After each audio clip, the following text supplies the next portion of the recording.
What is cracking? Because it is your boy Cypher Blocker here, bringing you guys Major Pokemon League week number 13 against Euphoric and the Jacksonville Gardevoirs. Very threatening team of his, and unfortunately, guys, I am sorry that there is no skit again. I had moving problems, and I'm just trying to get these knocked out. Obviously, you guys will see. Don't forget your balls shirt very frequently, because I am just bulk recording everything, because that way it's all recorded and everything before I go to work and school and all that, and it's just there. And I just pretty much, you know, edit them on my free time, and then I throw them on the YouTube channel. So again, I am battling Euphoric, aka Greg Austin, aka Link on your screen, but aka the head coach of the nice and powerful Jacksonville Gardevoirs. Very threatening team on the screen. You could obviously say he has a Celebi, he has a Cobalion, he has a Tyranitar, he has the damn Porygon too, he has the Meloetta, and he has the Milotic. Very crazy team. It's very something I don't want to mess with, and especially it has a lot of bulk, and I mean a lot of bulk.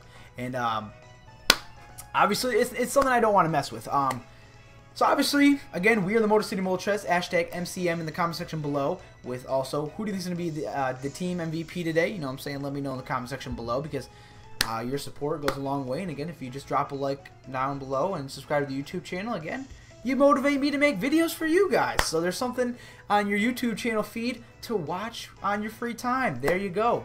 So again, I am the head coach of the Motor City Moltres. Cypher Blocker, obviously. If you guys are new to the channel, you know, welcome, and you always feel welcome in a place like this.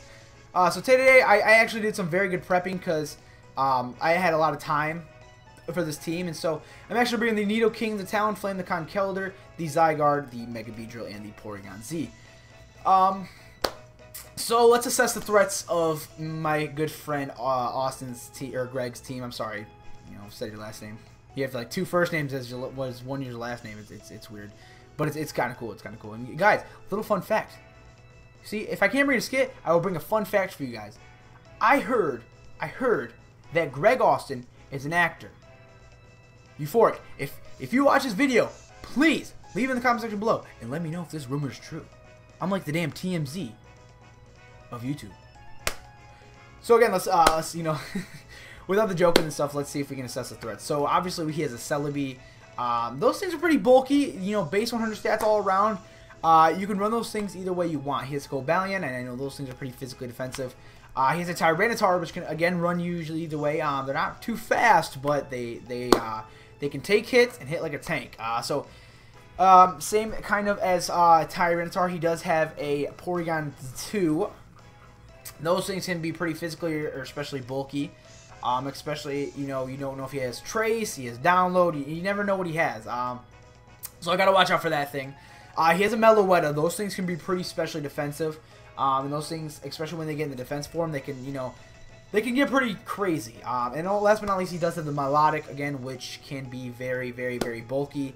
And, you know, I really don't want to take any icy wins, or, you know, I really got to watch out for that competitive as well, because I do have, I don't have any Intimidators, but I don't want any, I don't think I have any, let's see. Yeah, I guess I don't really have to worry about this, the little stat drops. Thank goodness, though. But yeah, a huge weakness I see out of all of them is I see a decent fighting weakness. If I can get a fighting type move on the Cobalion, on the Tyranitar, and on the Porygon 2, I will be fine. So that's why I did bring Conkeldurr. And I do notice that there is a Tri-Attack possibility, Scald Burn for the Milotic, a lot of things that could, in fact, get my Guts boost onto Conkeldurr. So I really need to watch out for that. Hopefully, setting up in this match will help me out a little bit. And I try to test this season with a little more hyper offensive. So without further ado, again, let's see if we can get this battle to 15 likes, and then let's just get right into what you guys came to see, right? Whew. So guys, again, make sure you guys go show some love on the YouTube channels and the Twitter to my friend Greg Austin, aka the head coach of the Jacksonville Gardevoirs, who is in fact Euphoric. I dropped water. So he's gonna open up with my Milotic here. I'm going to open up with Nidoking. Now, I am, in fact, a Toxic Spikes, specially defensive Nidoking with actually Venom Drench, believe it or not. Unfortunately, he does go for the Scald. It's going to leave me at 40 hit points, but he does get the burn on the Scald, which is actually pretty unfortunate. I could have switched into Conkeldurr there, but I didn't really want to risk it. I just want to stay in with Conkeldurr and take the hit plus get the burn, which would be nice. So he's actually going to go into Cobalion. Very, very good play because he knows he can't get hit with the Toxic Spikes for him. But he is going to set up a substitute here, and I did go for the Venom Drench, so unfortunately you guys didn't get to see the Venom Drench, but I do go for the Earth Power here, which is going to knock out that sub. So it's not really a bad thing right now that I went for the Venom Drench, because either way I broke the sub before I had before my my burn took me out. So obviously I'm going to go into H1N1 here. Now Zygarde here, it was a perfect counter play to his Cobalion. So obviously he's going to withdraw his Cobalion because he knows I will outspeed as long as I don't go for a Dragon Tail. So obviously he's going to go to Melodic. Very, very, very predictable. But the Melodic is going to get poisoned from the Toxic Spikes. I'm actually going to predict that and go right for the Dragon Dance. Now the only thing I really need to figure out right now is if this thing is specially defensive or physically defensive. That is the biggest mind game that I have right now, because I don't want to waste this Zygarde. So I am right now, I am Focus Sash, so if he does go for the Ice Beam, I can at least live the hit, and I'm at +2, +2 attack, +2 speed. But I didn't really need the Focus Sash, believe it or not. I believe I was Focus Sash. If I wasn't Focus Sash, I really truly apologize. If another Pokemon is Focus Sash down here. But yeah, my Zygarde here is he's putting in a lot of work. Now I didn't really know if I really wanted to go for the Outrage, because he can just send in his Cobalion and just eat up the hit. But unfortunately for me, I calced it, and I didn't know why. Like on Showdown, it told me it was supposed to do 98 to something hit points on this Milotic, and it didn't really do a lot. But I guess I didn't put in the 252 physical defense into Milotic. So unfortunately, him having a fully invested Milotic in defense really kind of screwed me right there. But unfortunately, or fortunate for me, he is going to switch out of Milotic, and he's going to bring in another Pokemon to get poisoned. And he's actually going to go to Euphabi, I think. But I am not a Choice Scarfed Porygon Z. I am, in fact, actually a nice and powerful Nasty Plot set. So, obviously, with a Nasty Plot here, this Tri-Attack is going to do a lot. It does a lot of damage again, but he does go for the Hyper Voice here. I was really looking towards maybe like a Focus Blast or something, especially with him staying in, but he actually goes for the Hyper Voice, and I'm actually pretty okay with that. So, obviously here the Tri-Attack is going to do a lot of damage, and it is going to take out Euphabi. Euphabi, you're going down to a Tri-Attack, a +2 Tri-Attack. So obviously here, he's going to send a Tyranitar. Tyranitar can pretty much eat up anything that this Porygon Z wants to send, but very fortunate for me, I do actually get the poison off of on the Tyranitar because of the Toxic Spikes, but he is a Lumberry set, which really sucks. So now he knows he can't get, or he is prone to burns. He is prone to anything that this thing wants to give him. But he is very surprisingly the Dragon Dance set. This Dragon Dance set really threw me off. It actually it kind of put me in a worrisome position because I was very nervous of what this thing was going to do. But I actually seen how much a Tri-Attack did to this thing. It actually did a lot of damage. But unfortunately, with that Dragon Dance up, the Tyranitar is going to outspeed me.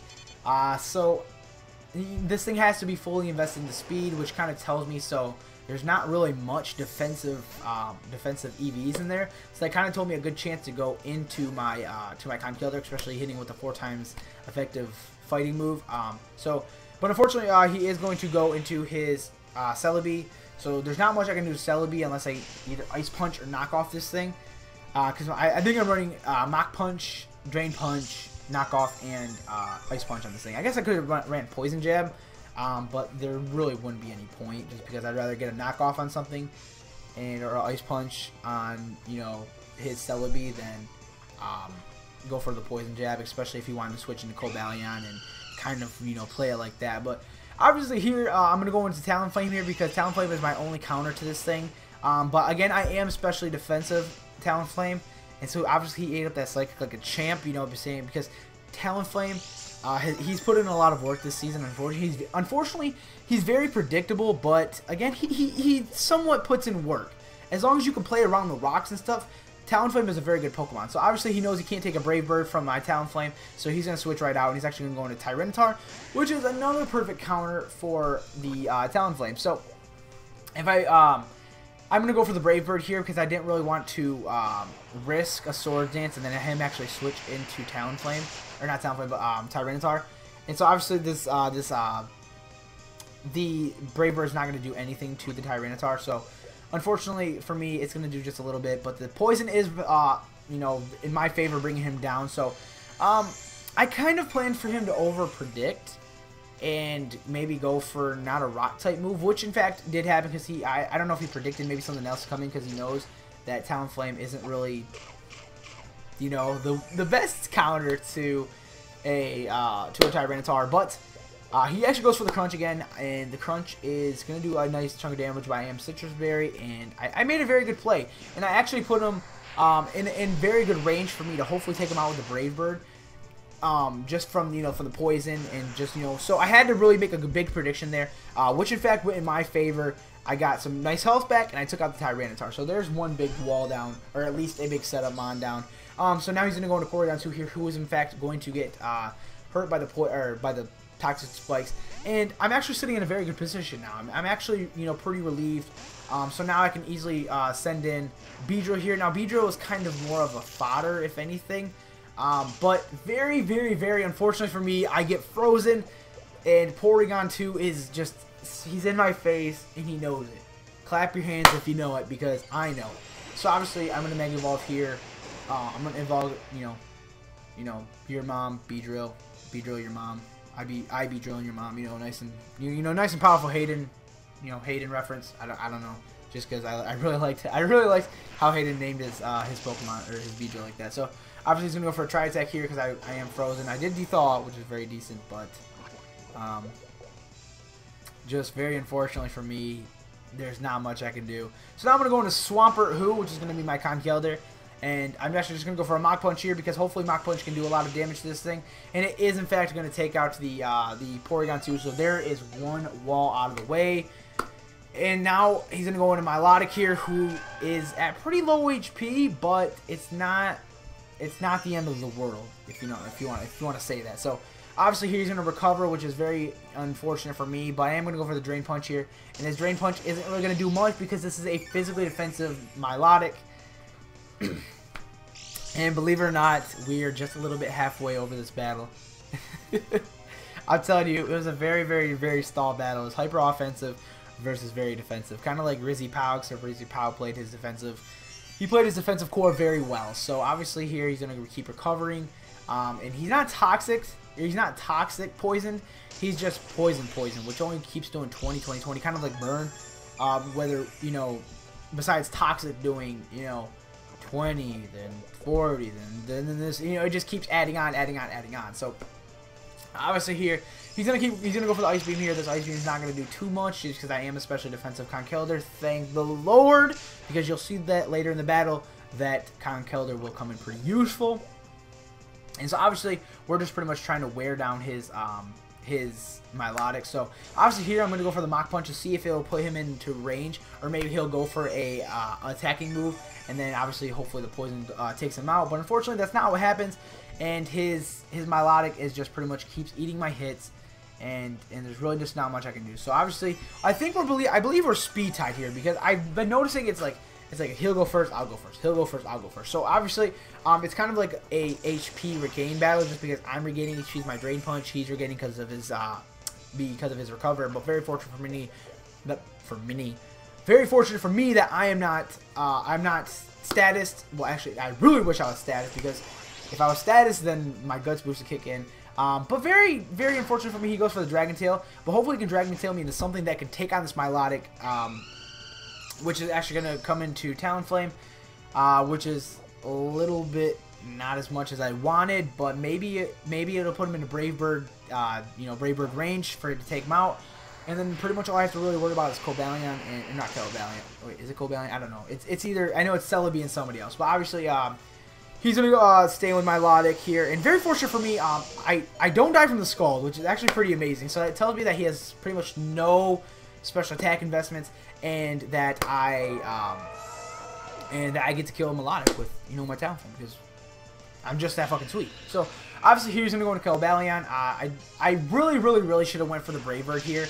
But unfortunately I go for the Flare Blitz, and this is a choice Scarf. Cobalion. So unfortunately, he is gonna outspeed, and that's gonna take out my my Talonflame. But either way, if it didn't take out the Cobalion, I would have. Oh wait, yeah, wait, what? This thing is not Choice Scarf. How did it outspeed?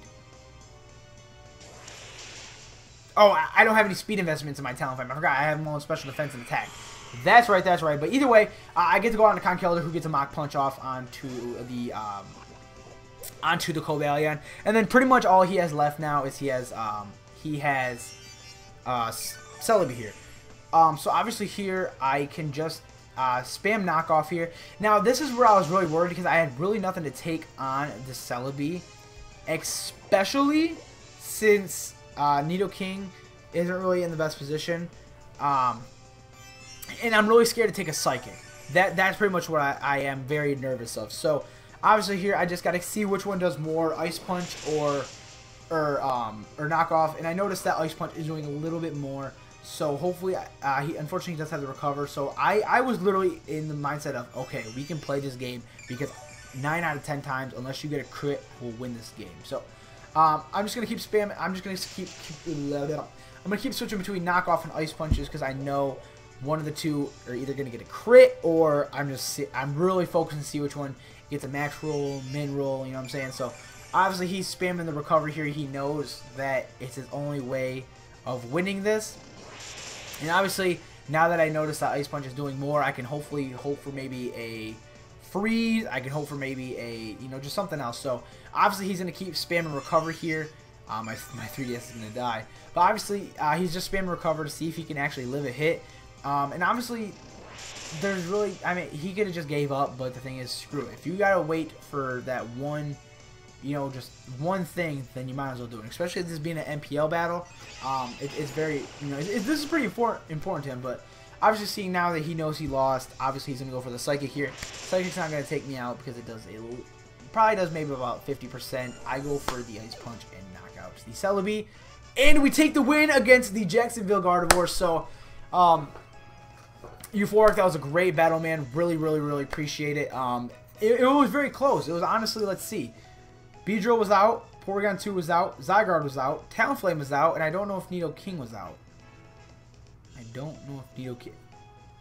I don't know. I can't remember if Nidoking was out. But either way, it was a 2 or a 1-0. So, again, it was a very good battle. Hopefully you guys enjoyed. If you guys did, again, drop a like down below. Show some love to my man's Euphoric. Check out the MPL if you guys want to check out the playoff stats and stuff. And then make sure you guys keep on the lookout for the secret, the Hush Hush project for the MPL. With that being said, guys, I'm going to get up out of here. So make sure you have yourselves a great morning, night, evening, day at. Let's try that again. Make sure you have yourselves a great morning, night, evening, day, wherever you're at. And I will talk to you guys later. Thank you for watching. What is cracking? Because see you.